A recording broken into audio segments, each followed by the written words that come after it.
Yes, ready. 90 watts per minute newspaper start.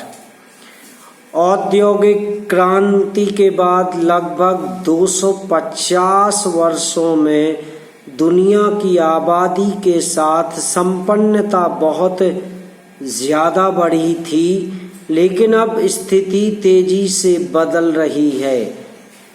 इस सदी के अंत में पहले धरती पर पहली बार लोगों की संख्या कम हो सकती है। ऐसा मौतें बढ़ने के कारण नहीं, बल्कि जन्म दर में गिरावट से होगा। विश्व में प्रति महिला बच्चों की औसत संख्या यानी प्रजनन दर नीचे जा रही है। 2000 में प्रति महिला फर्टिलिटी रेट 2.7 था।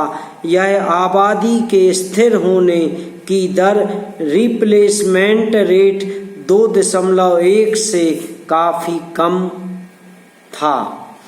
आज यह 2.3 है और लगातार गिर रहा है। जीडीपी के हिसाब से 15 सबसे बड़े देशों में फर्टिलिटी रेट रिप्लेसमेंट रेट से नीचे है। इसमें अमेरिका जैसे अमीर देश शामिल हैं।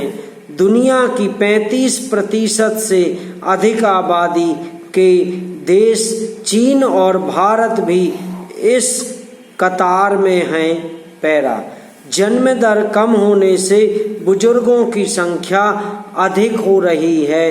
पहले जापान और इटली बुजुर्ग होते देशों के प्रमुख उदाहरण थे, लेकिन अब इसमें ब्राजील, मैक्सिको और थाईलैंड भी शामिल हैं।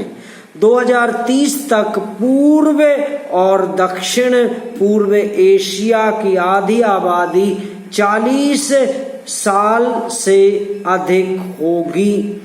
अफ्रीका को छोड़कर दुनिया की आबादी 2050 के दशक में अपने सर्वोच्च स्तर पर पहुंच जाएगी। सदी के अंत में यह आज से भी कम होगी। यहाँ तक कि अफ्रीका में फर्टिलिटी रेट तेजी से कम हो रहा है। घटती आबादी से कई समस्याएं खड़ी होंगी। युवाओं की संख्या कम होने से प्रोडक्टिविटी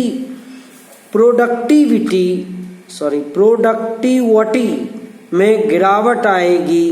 बुजुर्गों की जरूरतें पूरी करना मुश्किल होगा। सेविंग और इन्वेस्टमेंट कम होगा।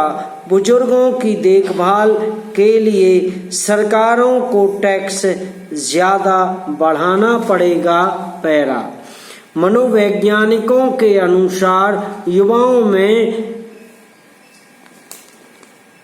क्रिएटिव तरीके से सोचने की क्षमता, फ्लूइड इंटेलिजेंस अधिक होती है।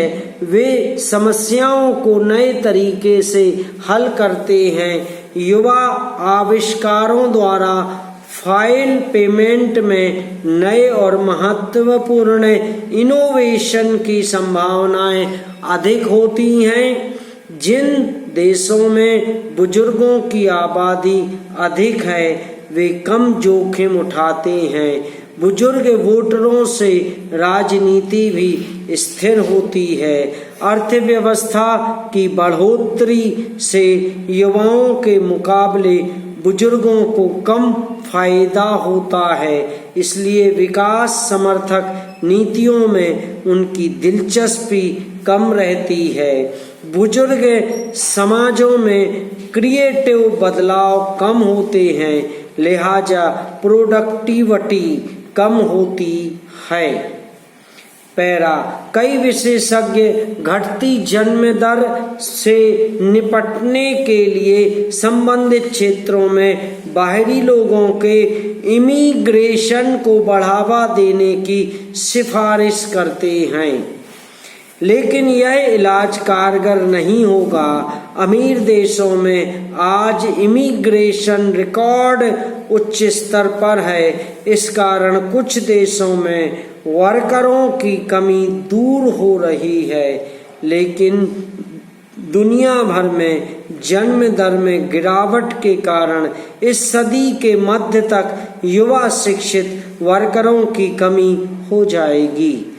चूंकि लोग ज्यादा बच्चों को जन्म नहीं देना चाहते हैं, इसलिए दुनिया को युवाओं की कम संख्या और सिकुड़ती आबादी की समस्या से जूझना ही पड़ेगा। पैरा 2010 में 98 देशों में फर्टिलिटी रेट 2.1 से नीचे था।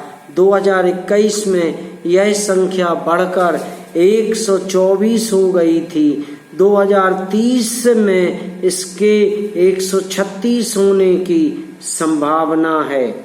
फर्टिलिटी में परिवर्तन के असर का अध्ययन करने वाले अर्थशास्त्री मथायूस का कहना है, जन्म दर में गिरावट अमीर देशों या किसी देश में अमीर परिवारों तक सीमित नहीं है। चीन, भारत, ब्राजील, मैक्सिको सहित 15 बड़ी अर्थव्यवस्थाओं में जन्म दर 2.1 से नीचे है। समाप्त।